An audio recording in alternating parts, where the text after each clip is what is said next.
Welcome to Pindar Poetry. We hope you learned something new. You start by preparing the SD card and bootloader so the system accepts custom code. First, back up everything from the SD to your PC. You need a restore point. Next, install Boot9 Strap, then Luma 3DS. This gives you full control of boot and theme injection. Once done, tidy the SD. Create a themes folder and verify the FAT32 file system.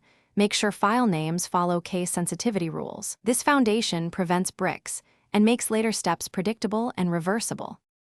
You now install the Homebrew tools that apply themes. Use FBI to install any required CIAs. This lets you install CHMM2 or a theme manager as needed. Once CHMM2 is on the system, place your CTheme or archived theme files into the SD/themes folder so the manager can see them.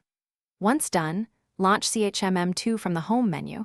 Make sure Luma's L2 reload feature is disabled unless instructed, because live patches can interfere with installs. This step ties tools, files, and permissions together. You finish by applying the theme and verifying stability.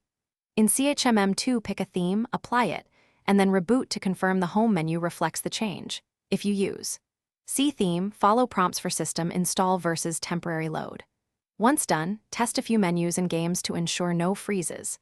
If something goes wrong, recover by restoring the SD backup, reinstalling Luma and CHMM2, and rechecking file names, SD free space, and firmware compatibility. These fixes resolve most common errors. Thanks for watching. Consider subscribing if we helped you.